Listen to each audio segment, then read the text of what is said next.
estamos de regreso en Hoy es Noticia y vamos a revisar noticias internacionales porque polémica ha causado esta situación. ¿De qué se trata? Bueno, es la consagración de 4 obispos por la Fraternidad Sacerdotal San Pío X. Esto fue sin autorización del Vaticano. Esta fraternidad fue fundada por el obispo Lefebvre y esta ceremonia que estamos viendo en pantalla contó con la participación de miles de asistentes de diversos países. Se realizó en Suiza y se extendió por más de 5 horas. Este acto se llevó a cabo por este grupo conocido como los Lefebvrianos, quienes son reconocidos como un grupo tradicionalista que rechaza la mayor parte de las actuales enseñanzas de la Iglesia Católica post-Vaticano II y celebra, entre otras cosas, la misa en latín. Sin embargo, este encuentro también estuvo marcado por una fuerte tormenta, como estamos viendo, que azotó este lugar donde se realizaba esta consagración en Suiza. Esto marca una de las primeras crisis de la Iglesia bajo el liderazgo del Papa León XIV, quien previamente había hecho un llamado a dar marcha atrás a esta ceremonia, pidiendo la unidad, señalando que constituía un pecado de extrema gravedad y un acto cismático, lo que significaría que los nuevos obispos son excomulgados de los sacramentos de la Iglesia. Bueno, ¿de qué se trata esta ordenación de obispos, de 4 obispos de esta fraternidad sacerdotal fundada por Marcel Lefebvre? Es lo que vamos a conversar a partir de ahora con la abogada experta en Derecho Canónico Ana María Celis. Ana María, bienvenida, gracias por acompañarnos. Y bueno, tenemos esta consagración de estos 4 obispos que el mismo Papa León había pedido hace unos días atrás en una carta pública que no se realizara, llamaba a la unidad y sin embargo se produce este cisma. Bienvenida primero y cuéntanos cuál es la gravedad de lo que podemos ver en esto para el pontificado, porque esto es una señal, son 4 obispos pero es una señal.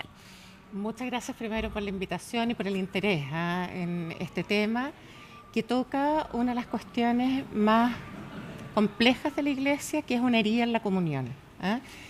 Y con un papa que además tiene como lema de su pontificado el ser uno en el uno. O sea, se nota en León esta intencionalidad de que en el fondo va a contribuir a la unidad de la Iglesia. Por lo tanto, tiene que haber sido muy complejo. Cuando ya avisaron en febrero que iba a haber esta ordenación, en el fondo de inmediato se puso en acto el decirles por favor desistan.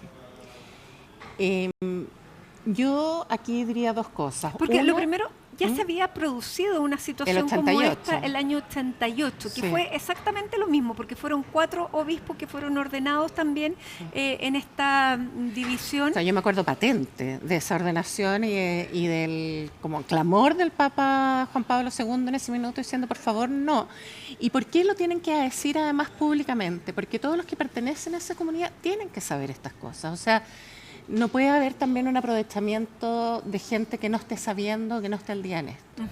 Y en eso yo te quería decir, nosotros medimos en la Iglesia Católica la comunión en 3 puntos fundamentales. O sea, el que se bautiza y se incorpora a la Iglesia Católica participa de una misma fe, de unos mismos sacramentos y lo que llamamos de un mismo régimen eclesiástico, o sea, de un mismo principio de unidad. Y el punto es que no puede haber consagración episcopal sin mandato pontificio, o sea, sin que lo diga el Papa. Esto, por si acaso, ha ocurrido también con los obispos chinos. Claro. Y se ha llegado a acuerdo con el gobierno chino sobre eso. ¿Captáis? O sea, acá no es que estamos ante un hecho totalmente nuevo, se arrastra hace mucho tiempo y curioso. Ahora, a diferencia de los chinos, que con los que se ha podido llegar a un cierto acuerdo, con este grupo no se podía. Ahora, con los chinos pasa por un tema político, pero en esto es un tema de tradición y de fe, porque ¿cuál es la diferencia? ¿Qué es lo que sustentan los llamados lefebristas, que así uno los conoce, sí. A diferencia de la Iglesia Católica unida al Romano Pontífice? A ver, el más conocido de los argumentos que ellos tienen contra el Concilio Vaticano II es la reforma litúrgica. Y en eso el punto no es simplemente que dejó de ser el latín. la celebración litúrgica desde el Concilio Vaticano II, el rol del sacerdote como mediador, y por eso estaba de espaldas al pueblo y ante el altar, y en una lengua que era de unidad de la Iglesia, se suponía, eso se deja por una concepción que ellos consideran, y que viene con lo segundo, más modernista. O sea, y por eso Pío X, que es el que condena el modernismo, en el fondo condena este diálogo con el mundo de manera que uno no se contagie del mundo. Y es verdad que el Concilio Vaticano II tiene una actitud hacia el mundo mucho más favorable. O sea, claro, y también se promueve el ecumenismo, cosa que para los lefebristas que es la tercera cosa, claro, es lo de la libertad religiosa, que también fue una declaración del Concilio Vaticano II, y en la que ellos siguen sustentando que el error no tiene derecho. Por lo tanto, reconocer la libertad de otros, a que haya, ahora en vez de una conciencia sola, que puedan haber distintas formas, y que no es que uno crea que el catolicismo es menor que los otros, pero uno reconoce que hay otras personas que llegan a Dios de distintas maneras, y qué es lo que importa, que la Iglesia Católica siga ofreciendo ese camino para todos, ¿captáis? Entonces, también, a mí me fascinó la Carta de León, o sea, el tono usado. Fíjate que es distinto de Benedicto, es distinto de Francisco, los dos tuvieron que hacer cosas antes con este grupo, se han constituido comisiones, efectivamente se levantó la excomunión, porque la excomunión es una sanción por un delito en la Iglesia, que significa el apartamiento, porque la persona lo hizo, hasta que la persona se dé cuenta y se vuelva a reintegrar. Es lo que llamamos una pena medicinal, se aplica tanto en cuanto necesites la medicina. Ya, y estos 4 obispos que fueron ordenados en el año 88 se les había levantado esta pena de excomunión, sí. Excepto a uno porque era negacionista del Holocausto. Se le levantó y después se lo volvió a imponer. Claro. ¿Captáis? Pero en el fondo están cometiendo un delito canónico. Claro, pero uno de los temas también de los lefebristas es que tienen este tema que se les trata de antisemitas. También, entre otras cosas, sí. Porque también corresponde a una visión que para uno es un poco más ajena, porque yo nací con el Concilio Vaticano II en marcha, digamos. Claro. Entonces, para uno es como súper ajeno, pero efectivamente hubo visiones dentro de la Iglesia de un alejamiento, distanciamiento del pueblo judío, y no de un reconocimiento como nuestros hermanos mayores en la fe, que dicen montones de los documentos a partir pontificios. De Juan Pablo II, bueno, a partir del concilio, sí.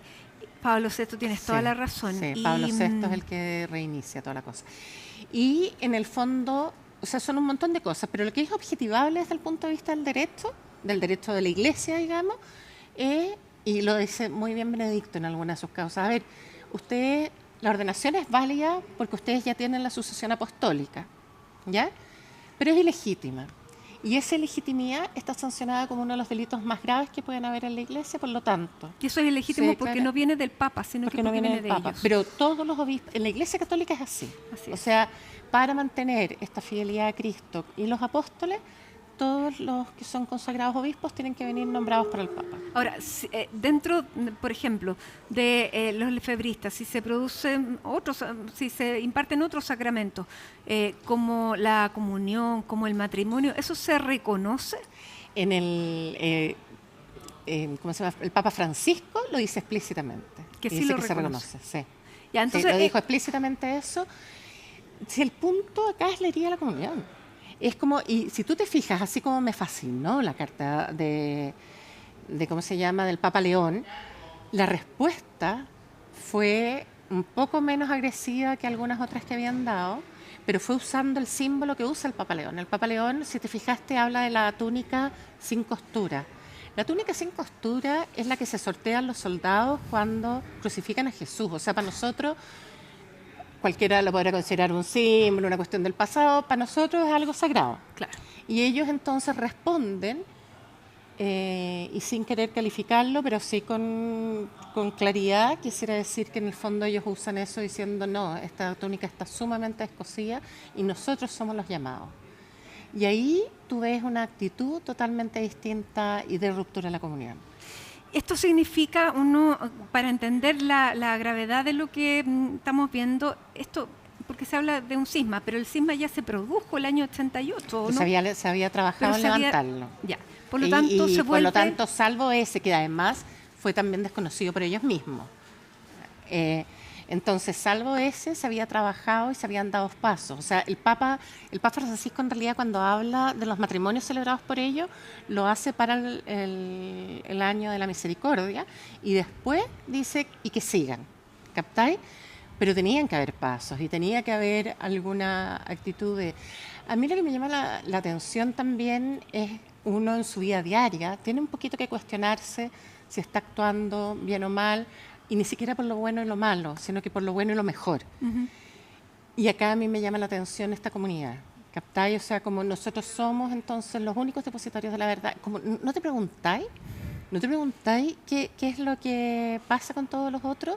Porque hay una Claro, sola si todos forma. los demás están mal y yo estoy bien, hay un O sea, cuestionamiento. y puede ser que el mundo estaba mal cuando había esclavitud y que entonces cuando levantaron Claro. la esclavitud los primeros fueron los que tenían la... Pero acá hay una cuestión como un poquito pasado de lo mesiánico y de que no hay un reconocimiento en que la diversidad en la iglesia es una riqueza. Entonces me están presentando una sola forma de ser católico, que es lo menos carismático que hay, porque en el fondo nosotros en la Iglesia Católica yo creo que ni siquiera sabemos cuántas comunidades religiosas existen, cuántos carismas existen, o sea, cuántas formas de vivir la espiritualidad existen y todo. Y uno aprecia eso. O sea, ¿no creéis que la tuya es la única forma de adherir a Jesús y de seguir a Jesús? No, es Ahora, una cuestión como el aquí, apego a la verdad, más que, o a la verdad que se cree, digamos, más que a la persona de Jesús y a lo que todo eso conlleva, que es reconocer al otro como hermano y también como una persona con conciencia crítica y que puede pensar distinto y por lo tanto vamos a tratar de trabajar en la unidad juntos.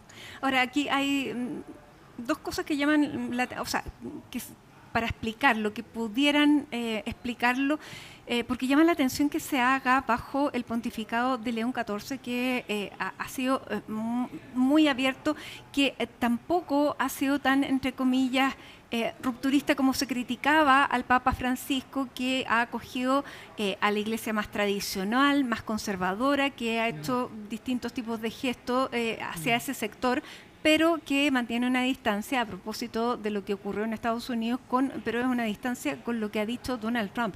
Pero ahí hay un sector bien conservador que se identifica con Donald Trump. Entonces uno dice, ¿tendrá que ver con esto o tendrá que ver con que estos lefebristas se les estaban envejeciendo los 4 obispos? Bueno, de los 4, 2 se habían muerto y quedaban 2. Entonces, si ellos querían continuar, tenían que, en el fondo, poder consagrar a otros para que se mantuviera la línea que ellos profesan y en la que ellos creen. ¿Por qué se produce ahora? ¿Qué es lo que ves tú? O sea, yo creo que en parte es lo que tú dices, esto último, o sea, siguen teniendo gente, o sea, siguen teniendo una comunidad que los apoya. Y por otro lado, es verdad que no estaban llegando a un nivel de unidad con la Iglesia Católica en general, o sea, no se estaba produciendo eso y por lo tanto no se arriesgaron a que les nombraran a otro obispo por el Papa. No quisieron esperar a eso. Ahora, creo que son diametralmente distintos, es verdad que los que eventualmente siguen a Trump son súper conservadores, pero por si acaso, ahí se ha producido respecto a la libertad religiosa una cuestión distinta. O sea, Trump ha levantado la libertad religiosa como una cuestión importante para él, porque es importante para un grupo de seguidores, pero lo que ha hecho con eso es politizar la libertad religiosa. O sea, tampoco es el estilo de libertad religiosa en el que cree la Iglesia Católica. Y la Iglesia Católica, cuando habla de libertad religiosa, adhiere a lo que dicen los derechos humanos, o sea, creer o no creer, eventualmente cambiar de religión y manifestarla individual o asociadamente en público o en privado. La Iglesia además reivindica, en el fondo, de asociadamente la libertad de la Iglesia Católica en distintas partes.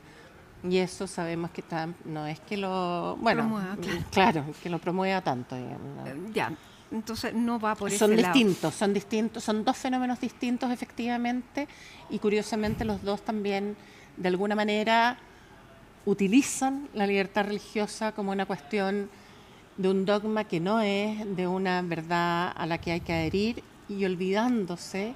Para mí la cuestión esencial es acá, nosotros estamos por Cristo, todo lo demás, lo institucional, todo lo otro es por añadidura. Ahora, Ana María, ¿qué importancia tiene o qué gravedad tiene para un pontificado que se produzca una situación como esta, pensando en que los lefebristas tienen aproximadamente 700 sacerdotes y una comunidad bastante pequeña?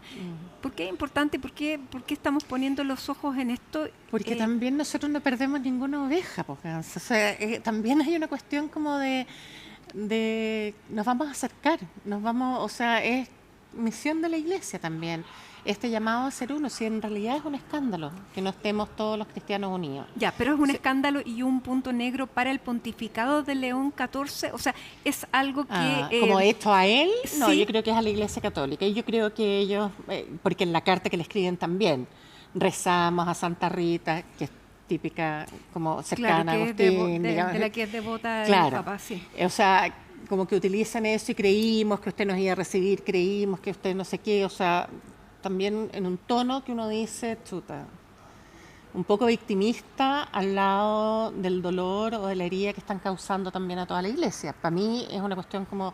Entonces creo que hay una comprensión hacia el Papa por parte de los católicos de qué pena que esto le esté tocando a una persona, pero por otro lado también desde una mirada espiritual, justo en lo que más te hieren, en lo que más te duele, ¿captáis?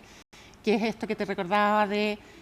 Es un papa, estábamos las dos en la Plaza San Pedro cuando sale y nos desea la paz de Cristo y elige como lema el ser uno, o sea, es una persona dialogante, es una persona que va a tratar de hacer todo eso, entonces es una pena. Bueno, y llama la atención también porque se produce justo luego de tiempos que han sido bastante positivos para el Papa León XIV, que se está erigiendo como una figura y un liderazgo mundial, luego de un periodo en que la Iglesia Católica careció de ese liderazgo y de esa legitimidad, y a partir de este pontificado resurge y la voz de la Iglesia Católica vuelve a ser escuchada de alguna manera a través de, por ejemplo, la encíclica que acaba de sacar y de la que todo el mundo está hablando, creyente y no creyente. Entonces uno dice... nuevamente la suspicacia. Es raro que se produzca en este momento, puede ser coincidencia, pero ¿cómo has visto desde este otro punto de vista lo que ha sido el pontificado de León XIV? A ver, el pontificado de León XIV está recién empezando, pero lo veo súper positivamente. O sea, me impacta cada vez. La visita a España fue maravillosa, pero previa a esa visita a España, donde uno vio como la participación enorme, participación de grupos, o sea, esos curas que le cantaron en el Bernabéu, ponte tú, o la niñita ciega explicándole la cruz de Gaudí, o sea, cuestiones que marcan y que tienen un impacto de liderazgo, efectivamente, como tú dices, enorme. Pero también, y la Magnifica Humanitas, yo creo que estamos recién empezando a descubrirla y a dejarnos interpelar por ella, o sea, la encuentro maravillosa. Porque o sea, no solamente, claro, llama la atención sobre la inteligencia artificial, sino que es sobre el modo de ser humano en el ese tiempo contexto, de hoy. En ese contexto. Es que captáis que justo eso. O sea, tú estás viendo a un papa que se deja interpelar por lo que hay. No es esta cuestión modernista de lo que el mundo es malo y desecho por lo tanto eso y quiero volver a la cristiandad. El papa asume lo que hay y dice, ¿y cómo navego con esto? ¿Y cómo puedo ser profundamente humano y tener una humanidad magnífica en este contexto? ¿Captáis? Que es justo la persona a lo mejor de la que va a poder hacer todo este liderazgo. Pero además, cuestiones que pasan súper desapercibidas, los cambios que está haciendo en la curia se pasó. Bueno, está introduciendo a mujeres donde no había mujeres, y donde claramente uno de los años, de los 13 años que estuvo el Papa Francisco, lo celebró mucho, pero en el fondo fueron muy pocos. Ahora se están produciendo más. Yo soy miembro del Dicasterio para los Laicos, Familia y Vida. Así es. Y el Papa Francisco en una de las audiencias nos dijo, acá tienen a 2 subsecretarias, y quiero decirles que fue súper difícil. El típico tono de Francisco, digamos, de comentar, o sea, esta cuestión no fue fácil. Puede haber sido preparatorio lo de ahora, todavía no hay laicas como prefectas de dicasterio. Pero las religiosas que está, aparte de competencia, porque no bastaría solo con que fueran mujeres, pero aparte de la competencia que tienen, es un signo que este Papa ha podido dar y que ha tenido la fuerza de dar, que llama la atención, porque es una persona, a mí me tocó saludarlo en la audiencia ahora que tuvimos en febrero, y es una persona casi poco protagonista, te diría, o sea, como casi tímido, pero demasiado empático, demasiado acogedor y que hizo clic con cada una de las personas que lo saludamos medio segundo. O sea, una capacidad de relacionarse, de... Bueno, llamó muchísimo la atención la visita a España. No, es que se Primero pasó. porque fue muy larga, después porque tuvo señales, si uno quiere, políticas tanto para la derecha como para la izquierda. Eh, una especial atención con el tema migratorio y una tremenda convocatoria a los jóvenes, cosa que ninguna de todas aquellas había ocurrido anteriormente. El último papa que había ido había sido Benedicto, con una, digamos, acogía una capacidad convocatoria muy distinta. Por lo tanto, se están notando cambios y Se uno está notando, y dice... se está notando también la energía. Sí, este Papa, a pesar de que se va todos los lunes a Castel Gandolfo, uno lo que está pensando es no está descansando. O sea, porque de verdad los cambios que está haciendo, administrativos, si querí, están siendo súper grandes. Pero antes de la visita a España, estuvo la visita en África, en distintos países, bastante extenuante, diría yo. Y viene la Y antes visita a Mónaco, que uno dice, ¿por qué América fue a Latina, Mónaco? que viene en noviembre, que eso va a ser muy interesante porque va a estar en Perú, que es su segunda patria, Sí, estuvo más de 20 años en Perú, sí. claramente no puede ir a Estados Unidos, por lo menos mientras esté el actual presidente. Eh, Y se supone que y Argentina y Uruguay. Sí. Chile esta vez no calificó. Pero me dijo a mí que en algún momento. ¿Ah, sí? Tenemos tiempo. Sí, sí. Bueno, porque este es un pontificado además que se prevé largo porque él acaba de cumplir 70 años. Es que de verdad que tiene, bueno, y tiene muy buena preparación física, muy buen físico, o sea, tiene muy buena salud. Lo dice, en España dice que siempre le preocupó la salud espiritual y física. Sí, yo cuando hablé con él le dije, por favor no se olvide de nuestra, o sea, viene. Y me dijo en algún minuto, así como buena onda en el fondo. No Pero me quedó, imagino no que en quedó algún el minuto iba a Vaticano venir. traumado con Chile después de la visita a No, Francisco. fíjate que no. Y después le dije, por favor, acuérdase de nuestras víctimas.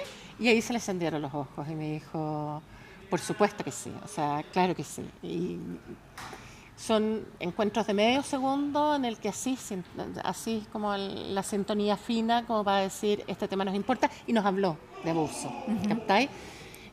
También al dicasterio, y el dicasterio es de laicos, familia y vida, por lo tanto para todas las asociaciones laicales también, o sea, como que este no es tema solo clerical, sino que todas las asociaciones laicales tienen que ponerse al día en estas cosas y también tener los protocolos, las líneas guías necesarias para enfrentar estos temas. Bueno, y le toca entonces esta consagración. Una pena, y una pena para todos nosotros. Yo era muy joven, pero yo me acuerdo en el 88 de haber estado en un lugar de culto rezando en ese momento por la herida que uno sentía que se hacía la iglesia. Porque no son tan frecuentes estas. Piensa todo lo que está pasando con Alemania y ahí estamos, seguimos juntos. Bueno, uno se acuerda de la división de la Iglesia Católica de Constantinopla. Esa es la referencia anterior que tiene. Por eso que la palabra es muy dura, no obstante sea una comunidad tan pequeña. Totalmente. Así que sí. bueno, vamos a ver entonces, Ana María, vamos a ver cómo sigue, cómo sigue cómo podemos seguir esto, trabajando. claro, y cómo marca también, porque se habla ya mediáticamente de la primera crisis bajo el pontificado de León XIV. ¿Podemos hablar de una crisis? Yo no sé, o sea, sí, sin duda es una crisis en el sentido de que, bueno, es una ruptura y es una ruptura evidente. Como muchas de estas crisis también tú decís cómo podemos aclarar ciertas cosas y cómo podemos tender los puentes para resolverlas. Y si hay alguien que pueda hacerlo, yo también confío en que este Papa va a poder preocuparse de esto. ¿Te acuerdas que a la vuelta a España también le preguntaron y a la salida de Castel Gandolfo ya dijo algunas cuestiones y dijo, pero también hay que asumir las consecuencias? O sea, no es un Papa como buena onda que no nos importe nada, sino que acá estamos con el seguimiento que para nosotros es también en torno a la unidad, a diferencia de otras comunidades cristianas en que no sé, la comunión anglicana, ponte tú, todas distintas y todas con su autonomía. Nosotros tenemos un principio de unidad. Y ese principio de unidad lo respetamos y lo respetamos en Pedro. Esa es la forma que nosotros tenemos o la modalidad que nosotros tenemos. Entonces, más que una crisis para el Papa León, yo creo que tendremos que empezar a mirarlo también nosotros, ver cómo las comunidades, ponte tú, que siguen al Lefebvre en Chile están. Yo entiendo que por lo menos en Santiago el cardenal Chamalí ha pedido a ciertos sacerdotes que realicen la misa tradicional. O sea, ha habido también esa apertura. Ojalá que también desde abajo, desde las mismas comunidades, se capte que es importante seguir trabajando en la comunidad. Porque aquí en Chile sí existe una comunidad lefebrista. Sí. Bueno, en todas partes. Bien. Sí. Ana María Celis, doctora en Derecho Canónico, muchísimas gracias por acompañarnos en esta edición de Hoy es Noticia a propósito de este tema y tenerte aquí en el estudio. Así que muchísimas gracias a ti, Matilde, siempre un gusto. Hacemos una pausa entonces con esta imagen de Concepción, donde a esta hora hay 9 grados de temperatura, son las 6 de la tarde con 37 minutos, y ya estamos de regreso con todas las noticias internacionales, el deporte, cómo está avanzando el Mundial. No se vaya.